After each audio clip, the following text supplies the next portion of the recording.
Hello everyone, welcome to our channel Mission Gurukul. In today's lecture, we will be focusing on English vocabulary, which is as you know, it's a critical part, it's an important part of the EPFO EO/AO examinations. नमस्कार दोस्तों, स्वागत है आप सभी का हमारे channel mission Gurukul में। आज के इस mini class slash mini lecture में हम इंग्लिश वोकैबुलरी के ऊपर फोकस करेंगे। जैसा कि हो सकता है आप में से कुछ लोग जानते हो, देयर आर अप्रोक्सीमेटली 20 क्वेश्चंस, लगभग 20 क्वेश्चंस आते हैं ईपीएफओ के एग्जामिनेशन में, पीओएओ एग्जामिनेशन में, और उनमें से out of those 20 questions there are about 50% questions, यानी लगभग 10 से 14, लगभग 10 से 12-13 क्वेश्चंस वोकैबुलरी रिलेटेड होते हैं। सो अगर if you know the meaning of a word, या अगर आपको किसी वर्ड का सिनोनिम पता है, एंटोनिम पता है, उसका मीनिंग पता है, so you will do really good in the English section. अगर अगर आप वोकैबुलरी वाले सेगमेंट को अच्छे से टैकल कर लेते हैं तो quite easily out of these 20 questions आप ना सिर्फ उन डायरेक्ट 50% क्वेश्चंस को टैकल कर पाएंगे, but you will also be able to handle the other 50-40% questions. मैं अपने पर्सनल टीचिंग हिस्ट्री में हमने देखा है कि with the right guidance, with the right knowledge, with the right practice, it's very easy. लगभग 17-18 क्वेश्चंस मिनिमम सही करना इन दिस एग्जामिनेशन बहुत ही आसान काम है, अगर आपने सही मटेरियल, सही गाइडेंस के साथ प्रिपरेशन करी है। One of the major challenges जो मैंने देखा बच्चों के साथ जो जब वो प्रिपेयर करते हैं वोकैबुलरी सेक्शन का, वो ये है कि एब्जॉर्ब करने के लिए, कंज्यूम करने के लिए तो नए शब्द, you get lot of words, आपको बहुत सारे नए वर्ड्स मिल जाएंगे, आप उनके मीनिंग याद कर लोगे, but it's difficult to retain words को याद रख पाना for a longer duration of time is very difficult, is what I have seen, हमने अपने ये टीचिंग हिस्ट्री में देखा है, and that is one of the critical component in our classes। हम अपने क्लासेस में एडमिशन गुरुकुल, ये हमारा ये खास ध्यान रहेगा कि जो भी वर्ड्स हम डिस्कस करें, and you will see that in the class today as well, वो आपको वो हम इस तरह से डिस्कस करें ताकि आप उनको ज्यादा से ज्यादा देर तक, ज्यादा से ज्यादा अच्छे तरीके से उस वर्ड का कॉन्टेक्स्ट, उसका मीनिंग, किस संदर्भ में उसे यूज किया जाता है, ये सारी चीजें आप याद रख पाए। In the course of the mini lecture, शुरू से लेकर के एंड तक जो हमारी ये सीरीज ऑफ मिनी लेक्चर्स होंगे, इनमें हम अप्रोक्सीमेटली 300 हाई फ्रीक्वेंसी वर्ड्स या फ्रेजेस, ऐसे लगभग 300 ऐसे हाई फ्रीक्वेंसी वर्ड्स, फ्रेजेस को हम कवर करने वाले हैं, जो यूपीएससी द्वारा कंडक्ट किए जाने वाले डिफरेंट एग्जामिनेशंस में, सिविल सर्विसेज में, एपीएफओ में, CDS, whole range of different UPSC examinations जो सबसे ज्यादा पूछे गए हैं और जो पूछे जाते हैं। वी विल, ये हमारा पहला टारगेट रहेगा। अगर आप इन 300 वर्ड्स को कवर कर लें तो वेरी इजली ये 50% questions are handle. At the same time हम कुछ डिफरेंट ये करने वाले हैं कि for each of these 300 words, हर एक वर्ड के लिए हम उस वर्ड का सिनोनिम, उस वर्ड 3 सिनोनिम, उस वर्ड के 3 एंटोनिम यानी ऑपोजिट मीनिंग, कॉन्टेक्स्ट यानी कि वो वर्ड किस संदर्भ में यूज किया जाता है, आप उसे अपने डे टू डे एक्टिविटीज में किस तरह से यूज कर सकते हैं, उस वर्ड को यूटिलाइज कर सकते हैं, वो डिस्कस करेंगे। और वो वर्ड चूंकि आपकी मेमोरी में ज्यादा अच्छे से ज्यादा देर तक याद रहे, इसलिए हम थोड़ा सा उसके डिराइवेबल फॉर्म्स, यानी उस वर्ड से और कौन से डिफरेंट वर्ड्स डिराइव हो सकते हैं, ये भी डिस्कस करेंगे। कई बार एग्जामिनेशन में ऐसा होता है कि यूपीएससी आपको एक वर्ड दे देती है, हो सकता है वो नाउन हो, और आपने वही वर्ड पढ़ा तो जरूर है, बट उसे एक नाउन, एक मान लीजिए एडजेक्टिव फॉर्म में पढ़ा है या किसी दूसरे पार्ट ऑफ स्पीच के फॉर्म में पढ़ा है। तो अगर आप जैसे आज की क्लास में कोई पर्टिकुलर वर्ड देखते हैं, तो अगर उस वर्ड से, अगर यूपीएससी ने उस वर्ड को ट्विस्ट करके अगर उसका एक दूसरा पार्ट ऑफ स्पीच भी बना दिया, अगर उस एडजेक्टिव को नाउन बना दिया या वर्ब बना दिया, तो भी आप कैसे एक एजुकेटेड गेस ले पाओ, ये सारी चीजें भी हम आज की क्लास में डिस्कस करेंगे। तो हम हर एक वर्ड के लिए we will discuss, for every word we will discuss 3 synonyms, 3 antonyms. In effect, there are 7 words that you will learn for each of these 300 words. And therefore 300 into 7, which is 2100, by the end of the mini lecture, you would have studied about 2100 high frequency words or phrases, and that will be more than sufficient for any and all UPSC conducted examinations. With that, शुरू करते हैं, और and this is your first phrase, आपके लिए पहला phrase, let's light the rocket, which means let's begin. Okay. Right, let's start with one of the most favorite words of UPSC, the word insular. हो सकता है आप में से कुछ लोगों ने देखा हो, तो ये बहुत कॉमनली, अगर आप में से कुछ लोगों ने पिछले 3-4 साल में भी अलग अलग एग्जामिनेशंस दिए हैं, तो this word has featured very commonly. In fact as latest as civil service examination 2020, I think, the जो last examination as well, उसमें भी ये word, इस word के बारे में पूछा गया था. Insular, this is an adjective. Adjective क्या होता है? Just a quick recapitulation. Adjective ऐसी चीज, एडजेक्टिव वो उनको कहते हैं हम जो किसी व्यक्ति, किसी जानवर, किसी प्लेस की खूबी या उसकी क्वालिटी को बताए. वैसी चीजों को, वैसे वर्ड्स को हम एडजेक्टिव कहते हैं. Insular is an adjective and it means isolated. It means detached. Something which is far off, which is narrow, which is detached, which is isolated, which is separated. Those things, उन सारी चीजों को हम insular कहेंगे. The way to remember this, इसे कैसे याद रखें? It might be helpful for you to know. अगर आप ऐसे जाने, इसका जो context है, जो इस word का origin है, this word is derived from the Latin language, from the word insula. Insula से इसका origin हुआ है. Insula से insular बना है इंग्लिश में. और insula word का मतलब होता था, लैटिन भाषा में इसका मतलब होता था island.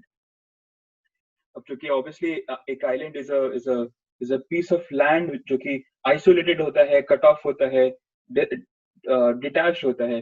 तो insula लैटिन word से जब insular English word बना, तो इसका connotation, इसका meaning भी यही retain हो गया, which is relating to island. But day to day भाषा में हम इसे ऐसी चीजों के खूबी के बारे में बताने के लिए यूज करते हैं जो isolated हो, जो detached हो.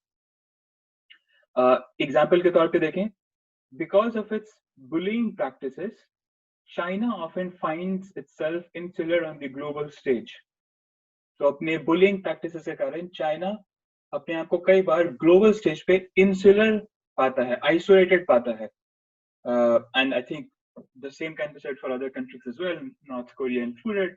But इसे जितने ज्यादा आप अपने thought process में अगर आप इंटरनेशनल लेबर पढ़ रहे हैं या हिस्ट्री पढ़ रहे हैं, और अगर आप कोई ऐसी चीज या कोई ऐसे आइडिया के बारे में पढ़ते हैं जो आइसोलेटेड था, जो सेपरेट था, जो लिमिटेड था, डिटैच था, तो उसके बदले when you think of insular in those context, तो आपको ये वर्ड ऐसे as much as possible, if you try and include these words as part of your daily language, ये आपको ज्यादा अच्छे तरीके से याद रहेगा.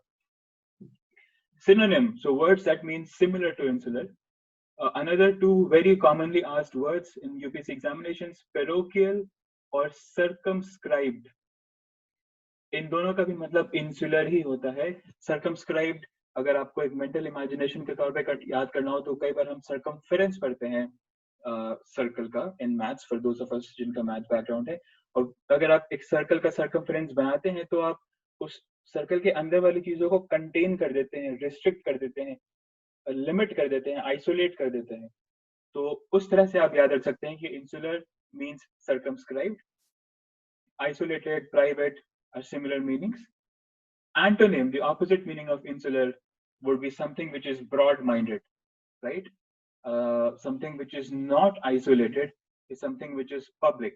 जो isolated नहीं है, जो detached नहीं है, वो public है, वो private नहीं है, वो सबके लिए accessible है, सबके लिए open है. So the antonym of the word insular could be broad-minded, public, open.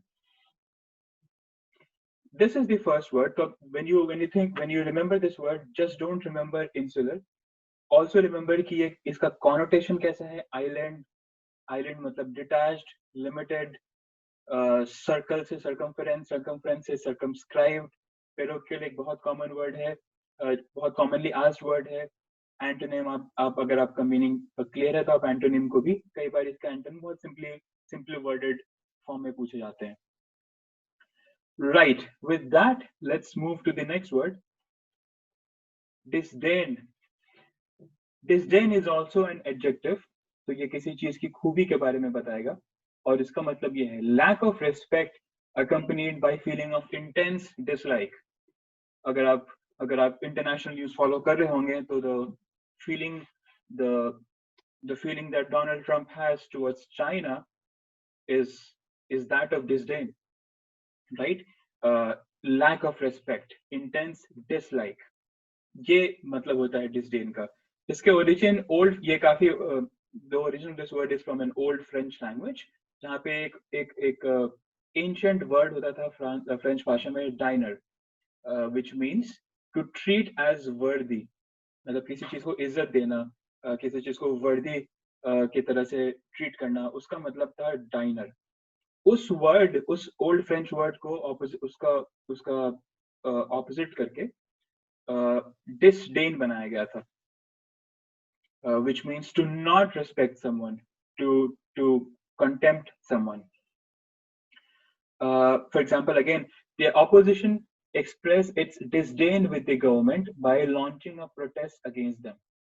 अब अगर आप मान लो कि यहाँ पे ये वर्ड नहीं भी होता, ये सेंटेंस, ये वर्ड यहाँ पे fill in the blanks form में दिया हुआ है, तो बाकी के सेंटेंस स्ट्रक्चर को पढ़ के आपको क्या समझ में आ रहा है कि क्या ऑपोजिशन गवर्नमेंट के साथ गवर्नमेंट को सपोर्ट कर रहा है या गवर्नमेंट को अपोज कर रहा है। तो अगर आप इस फ्रेज को देखें, by launching a protest against them, which means protest अगर अगेंस्ट किसी चीज का कर रहे हैं तो आप obviously you are not liking it, you are showing lack of respect to it, आप उस चीज को अप्रिशिएट नहीं कर रहे हैं। तो यहाँ पे डिसडेन बिल्कुल यहाँ पे जाएगा, which means lack of respect. इसके कॉमनली यूज्ड सिनोनिम्स ये हैं contempt, scorn, antipathy is also very common in UPSC examination, इसका भी मतलब होता है lack of respect, hate करना किसी चीज को, disgust means hate करना, detest and loathe। जो भी बोल्डेड वर्ड्स हैं, मैं चाहता हूँ कि आप इन वर्ड्स को स्पेशली याद रखें, बिकॉज इनकी ज्यादा प्रोबेबिलिटी होती है याद कर एग्जामिनेशन में आने की। डिटेस्ट का मतलब होता है हेट, लोथ का मतलब होता है हेट। आप एक चीज ध्यान रखेंगे कि जो ओरिजिनल वर्ड है उसका जो पार्ट ऑफ स्पीच है और उसके जो सिनोनिम्स हैं उनका पार्ट ऑफ स्पीच, जैसे कंटेम्प्ट भी एक एडजेक्टिव होगा, किसी चीज की खूबी, किसी चीज की क्वालिटी बता रहा होगा। कंटेम्प्ट का मतलब यही होता है किसी चीज को इज्जत ना देना, लैक ऑफ रिस्पेक्ट। स्कॉर्न का भी यही मतलब होता है। एंटोनिम के तौर पे obviously it's clear, friendliness, sympathy, liking, appreciation, these are words which are antonym to the word disdain। मैं आपको यहीं पे एक चीज बताना चाहूंगा, अगर आपको एग्जाम में ये वर्ड दे दे scornful और इसका मीनिंग आपको बताना हो या आपको मीनिंग गेस करना हो, तो आपको याद है स्कॉर्न का मतलब होता है, स्कॉर्न का मतलब होता है डिसडेन या किसी लैक ऑफ रिस्पेक्ट या हेट। तो स्कॉर्नफुल का मतलब होगा, स्कॉर्नफुल एक नाउन हो जाएगा और इसका मतलब होगा फुल ऑफ हेट या हेट। तो आप ये ध्यान रखें कि कई बार वर्ड्स को उनके ओरिजिनल पार्ट ऑफ स्पीच में और एक नए पार्ट ऑफ स्पीच में भी यूज किया जाता है। कई बार एडजेक्टिव के तौर पे भी स्कॉर्नफुल का भी को यूज करते हैं और इसका मतलब होगा फुल ऑफ हेट।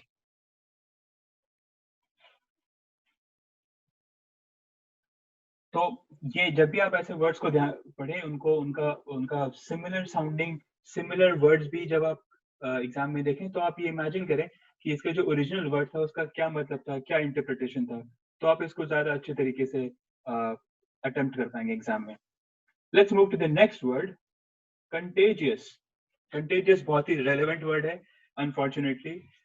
मैं यहाँ पे कोविड-19 का संदर्भ देना चाह रहा हूँ। Covid contagious is also adjective and as an adjective it means easily spread, communicable या capable of being easily transmitted। तो कोई चीज अगर बहुत जल्दी स्प्रेड हो सकती है, कम्युनिकेट हो सकती एक राइट, कम्युनिकेट हो सकती है। तो वैसी चीज की खूबी जो है वो कंटेजियस कहलाएगी। एडजेक्टिव हम किसी चीजों की खूबी के बारे में डिस्कस करने के लिए यूज करते हैं। इसका ओरिजिन भी एक वेरी एंशिएंट लैटिन वर्ड था जिसे हम कॉन्टैजियो कहते हैं। और कॉन्टैजियो बहुत बहुत इनफैक्ट सेंचुरीज पहले जब विश्व में बहुत सारे प्लेग्स या महामारी आया करती थी, तो लैटिन भाषा में कॉन्टैजियो वर्ड का मतलब होता था कॉन्टैक्ट। तो वहाँ के जो सोसाइटीज होते थे, जिन लोगों में ये महामारी फैल चुकी थी, उन लोगों को रेफर करने के लिए ये उन लोगों को कॉन्टैजियो कहा जाता था। मतलब ये कॉन्टैजियो है, इनसे दूर रहो या इनको देख के भागो क्योंकि इनसे ज्यादा बीमारी फैलती है। तो ये ओरिजिन इस कॉन्टेक्स्ट में था कॉन्टैजियो। अनफॉर्चुनेटली एक सिमिलर सिचुएशन अभी हमारे ग्लोबल स्टेज पे चल रहा है। बट अगर इसे हम एग्जाम्पल के तौर पे देखें तो इसका मतलब होगा, तो इसको हम ऐसे लिख सकते हैं, people in many countries are dying because of, let me just, dying because of a highly contagious virus।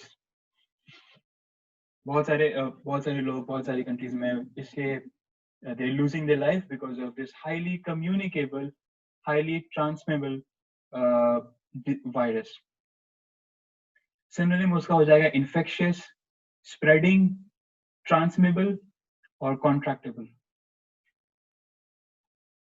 तो ये जो दो वर्ड हैं, ट्रांसमिसिबल और कॉन्ट्रैक्टेबल, ये दो इंपॉर्टेंट हैं। You should be remembering them because these are very frequently asked. Antonym के तौर पे नॉन कम्युनिकेबल, लोकल।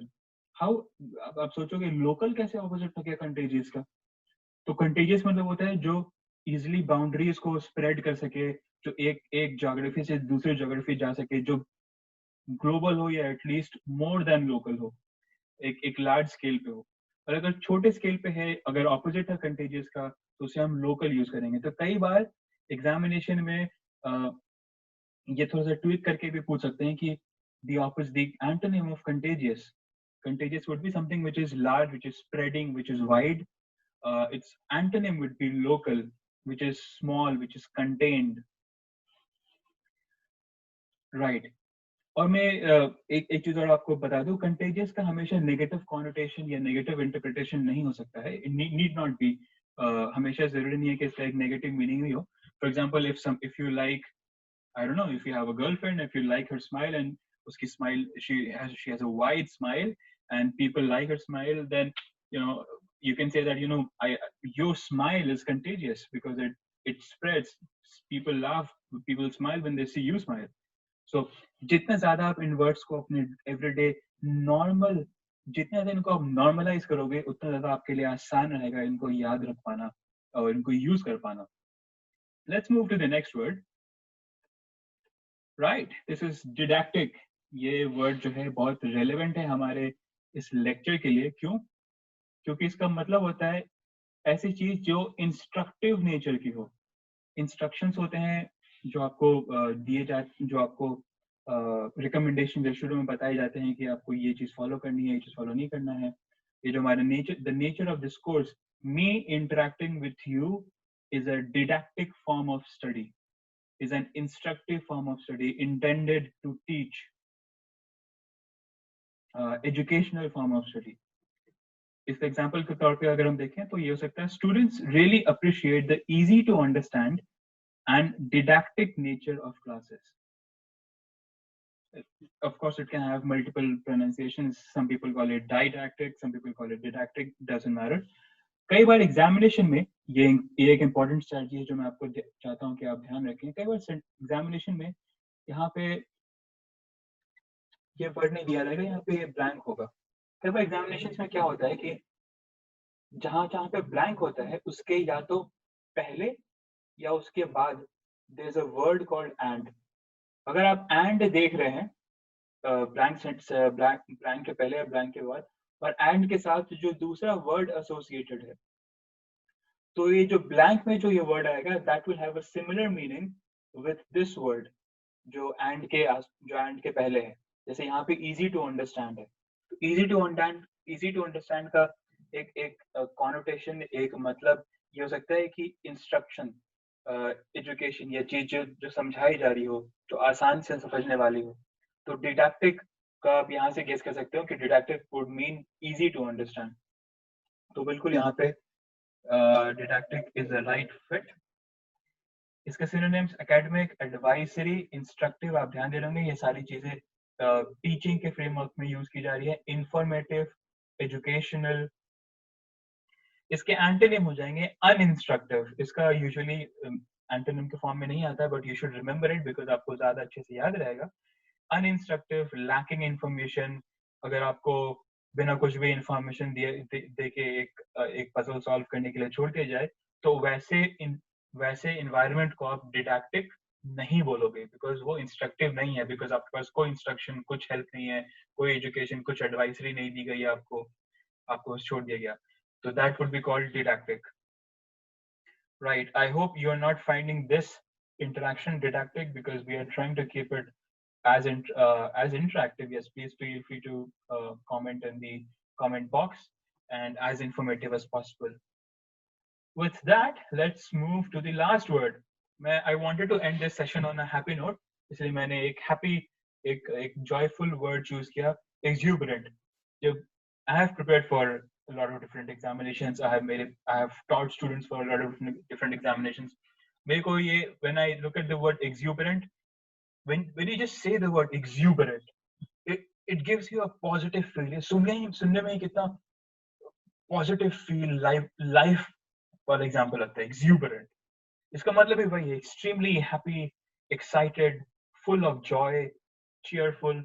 ऐसी चीज, अगर कोई आपका कोई फ्रेंड है who's very excited, who's very happy, who's full of joy, full of life, तो आप उसको exuberant कहोगे. You'll call him that XYZ is an exuberant person. Example के तौर पे हम इसे ऐसे समझ सकते हैं, exuberant and happy. Suresh moved to New Delhi last month to join as an EPFO officer. Again आपने यहाँ पे अगर ध्यान दिया होगा, तो अगर ये वर्ड यहाँ पे नहीं होता फिर भी आप इसे गेस कर पाते. क्यों? क्योंकि यहाँ पे एंड है, और एंड के आसपास जो वर्ड है हैप्पी, अगर ये एक्सूबरेंट के बदले if there were a blank, तो आप समझ पाते हैं, you would have been able to guess कि यहाँ पे जो भी वर्ड आएगा एक्स वाई जी, उसका भी मतलब यही होगा, something which is related to happy, which is similar to happy. और exuberant is a word definitely which means happy. और इसके synonym भी are very similar sounding. Ebullient, elated, cheerful, lively, passionate. These are admission Gurukul. We are exuberant. We are so passionate to teach you all this. Is something that you can use for us. इसका opposite हो जाएगा dejected. I remember जब मैं अगर मेरे को first या second किसी भी particular class में कोई अच्छे नंबर नहीं आते थे किसी टेस्ट में, then I would feel dejected, I would feel depressed, dispirited, and those would be the antonym, those would be the opposite meaning of exuberant. Exuberant means happy, dejected means sad. Please, again I repeat, please remember the words which are highlighted in bold. ये frequently asked words हैं, आपको उनको याद रखना चाहिए. With that, I think we can conclude today's session. आज की class में आपने 5 वर्ड्स देखे, exuberant, didactic, contagious, disdain, insular. मैं आपसे एक आध 2-3 रिक्वेस्ट करना चाहूंगा. when you go through these words, try and internalize इनको. आप जितने ज्यादा इनके बारे में सोचोगे, सोचने का तरीका ये नहीं कि आप जब पढ़ रहे हो और जब आप खाना खा रहे हो तो आपके सामने ये खुला हुआ है, आप देख के इनको जो हमारे यहाँ कहते हैं रट्टा मार रहे हो, तो वो करने की जरूरत बिल्कुल भी नहीं है. that's the least effective way of studying. and मैं चाहता हूँ कि आप इनको internalize करें. जब आप चाइना के बारे में सोचें तो आपको ऐसा सोचना चाहिए कि इसके कई सारे पॉलिसीज इंसुलर होते हैं. कई बार आप अपने किसी दोस्त के बारे में सोचें जो बहुत खुश रहता है, तो इसको आप एक्सूबरेंट कहोगे. कोविड-19 के बारे में जो आप सोचोगे तो आप इसे ट्रांसमिसिबल या कंटेजियस कहोगे.